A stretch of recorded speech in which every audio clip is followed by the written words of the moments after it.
Shalom, salam sehat, salam kebajikan, salam sejahtera bagi kita yang Tuhan kasihi. Pada saat ini kita akan mendengarkan kebenaran firman Tuhan dalam ibadah Minggu tanggal 6 Juni tahun 2020.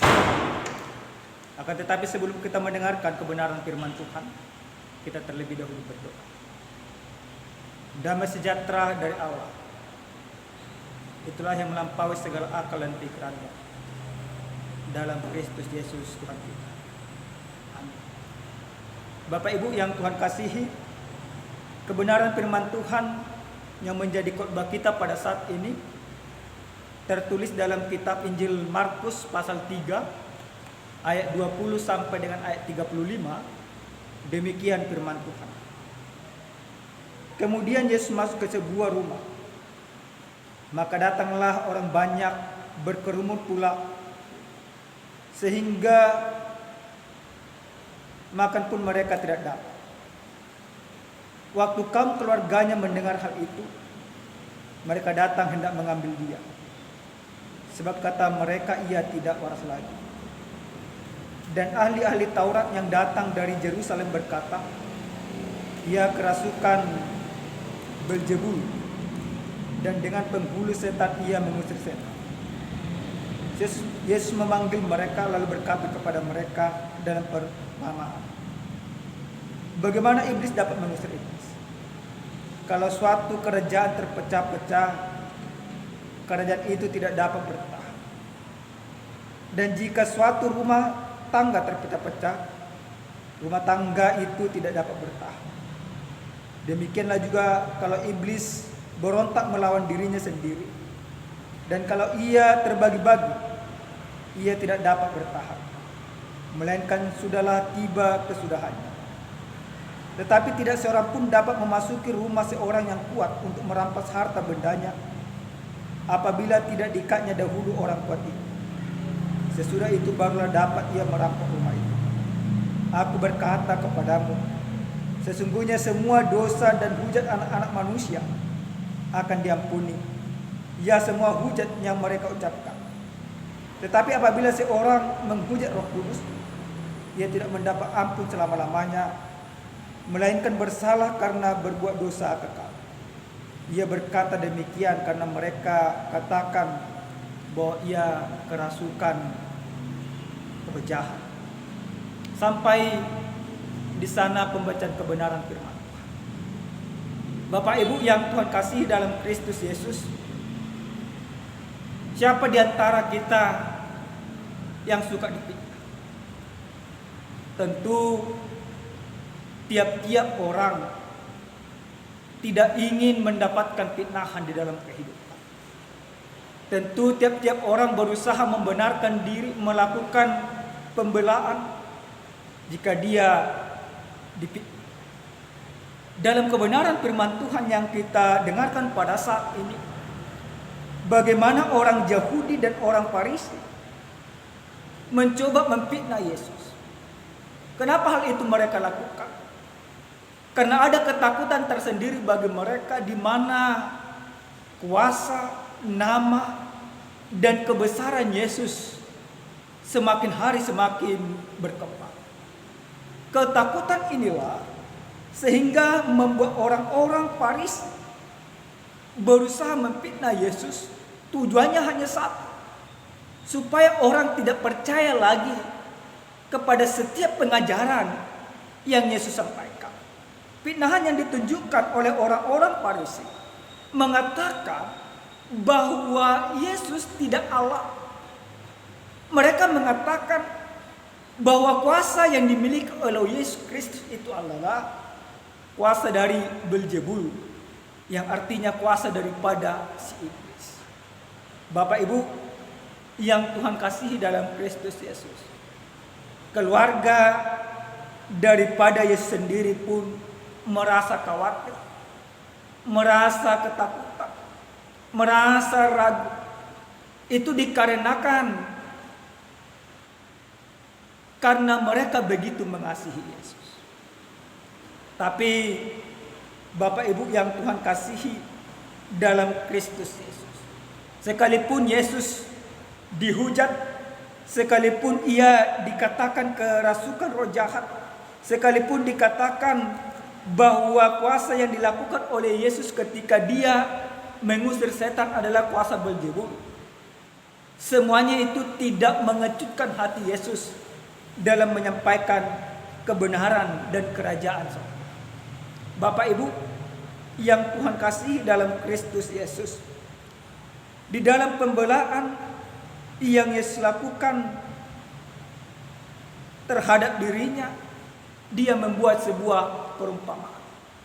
Yesus menganalogikan, kalau memang kuasa yang dimiliki oleh Yesus adalah kuasa daripada si iblis, bagaimana mungkin dia harus mengusir iblis?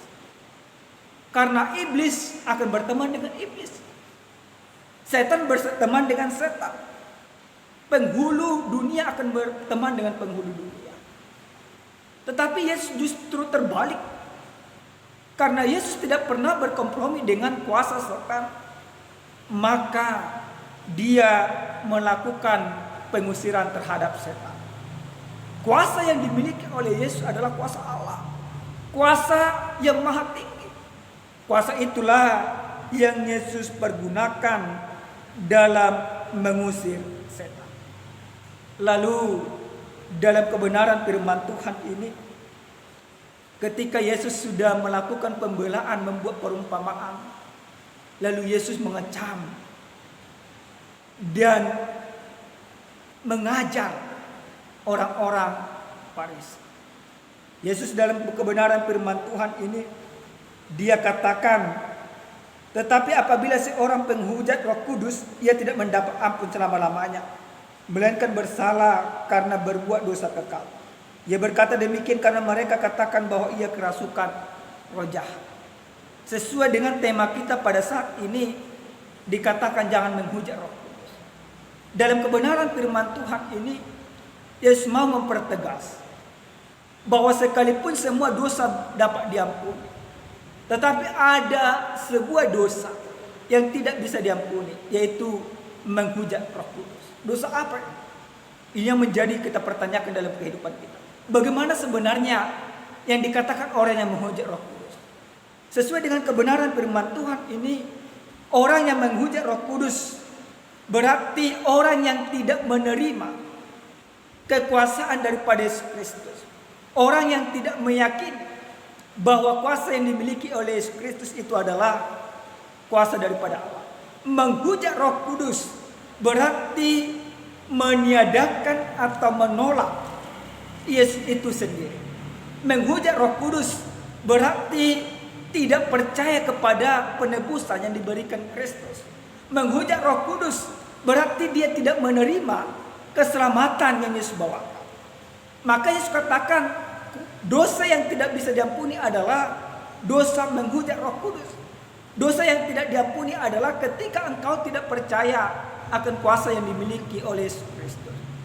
Bapak Ibu yang Tuhan kasih dalam Kristus Yesus, ada beberapa hal yang boleh kita pelajari dari kebenaran firman Tuhan ini. Yang pertama, dalam kebenaran firman Tuhan ini, ada di sana dikatakan, waktu kaum keluarganya mendengar hal itu, mereka datang hendak mengambil dia, sebab kata mereka ia tidak waras. Dan ahli-ahli Taurat yang datang dari Yerusalem berkata bahwa ia kerasukan Beelzebul. Dalam kebenaran firman Tuhan ini, ada yang di sana dikatakan, yaitu keluarganya. Menjadi pertanyaan, siapa sebenarnya keluarga Yesus? Bapak Ibu, dalam kebenaran firman Tuhan ini, kita mau dipertegas bahwa keluarga Yesus itu tidak hanya serta-merta orang tua kandung. Tetapi di dalam nas yang lain, Yesus bertanya, siapakah ayahku dan ibu? Bukan berarti Yesus tidak mengakui atau menjadi anak durhaka. Tetapi Yesus mau mengatakan bahwa ayah dan ibunya, keluarganya adalah yaitu mereka yang melakukan kehendak Bapa. Siapa yang melakukan kehendak Bapa? Yaitu yang percaya kepada kuasa Yesus. Jadi kita semuanya Bapak Ibu jemaat Tuhan adalah keluarga Yesus. Karena kita keluarga Yesus, maka kita harus percaya kepada penebusan yang Yesus lakukan. Ini yang harus kita pahami. Karena kita adalah keluarga Yesus, berarti kita jangan pernah meniadakan kekuasaan Yesus di dalam diri kita. Yang kedua, Bapak Ibu jemaat Tuhan yang Tuhan kasihi, siapa yang menghujat Roh Kudus? Bagaimana orang percaya supaya jangan menghujat Roh Kudus? Yang kedua, kita mau diajarkan bagaimana sebenarnya bahwa Yesus adalah Tuhan di dalam kehidupan kita. Bapak Ibu, ada sebuah cerita. Ada seorang raja yang diakui kepintaran dan kekuasaannya.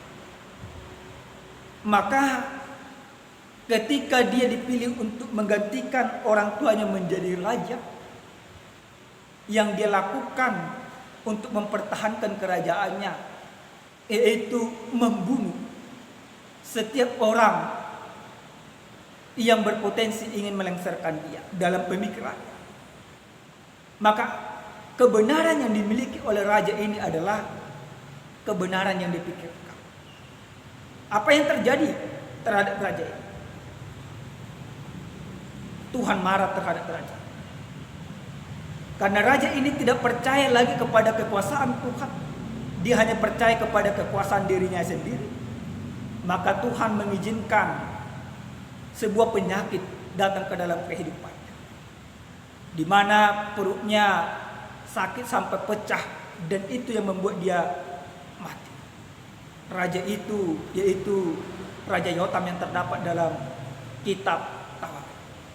Bapak Ibu jemaat Tuhan, ini membuktikan salah satu orang yang menghujat Roh Kudus adalah ketika dia tidak percaya sama sekali terhadap kekuasaan Tuhan. Maka apa yang dia terima dalam kehidupannya? Kematian pasti nyata di dalam hidupnya. Maka lewat firman Tuhan ini kita mau diajarkan bahwa kuasa yang lebih besar dari yang ada di dunia ini adalah kuasa Tuhan. Maka lewat firman Tuhan ini kita mau diajarkan supaya kita benar-benar percaya kepada Tuhan. Supaya kita benar-benar mengakui kekuasaan Tuhan. Supaya kita benar-benar sungguh-sungguh menjadikan Tuhan sebagai Tuhan dan Juru Selamat dalam kehidupan kita. Yang terakhir dan yang ketiga, Bapak Ibu yang Tuhan kasih dalam Kristus Yesus, firman ini mau mengajarkan kepada kita bagaimana orang yang dikatakan supaya jangan menghujat Roh Kudus, yaitu jadikan Roh Kudus itu mengajarimu, membimbingmu melakukan yang benar. Ketika engkau dilanda persoalan di dalam kehidupan, maka mintalah Roh Kudus untuk hadir di dalam dirimu. Ketika engkau bisa menyelesaikan masalah itu, jangan pernah kau katakan di dalam kehidupan karena kekuatanmu, tetapi katakan di dalam kehidupan semuanya ini adalah karena kekuatan Tuhan. Jangan menghujat Roh Kudus. Menghujat Roh Kudus berarti tidak mempercayai kuasa yang dimiliki oleh Yesus Kristus. Jika engkau tidak percaya kepada kuasa itu, maka kematian yang kekal menjadi bagian daripada dirimu. Maka keselamatan itu jauh daripada hidupmu. Tetapi ketika engkau percaya kepada kesaksian yang diberitakan oleh Roh Kudus, engkau menerima Tuhan sebagai Juru Selamat dalam kehidupanmu, kehidupan yang kekal menjadi bagian. Amin. Kita berdoa. Terima kasih ya Tuhan buat segala kebaikan-Mu dalam hidup kami. Kami sudah mendengarkan kebenaran firman-Mu, ajari kami supaya hidup di dalam kebenaran firman Tuhan. Terima kasih Bapa. Biarkan kami benar-benar percaya kepada-Mu, jangan melakukan fitnah, tetapi kami harus benar-benar melakukan kebenaran dalam kehidupan kami. Ampuni kami atas dosa kami, supaya kami layak di hadapan Tuhan. Dalam Kristus Yesus kami berdoa dan mengucap syukur. Amin. Shalom. Salam sehat. Tuhan Yesus memberkati kita semua.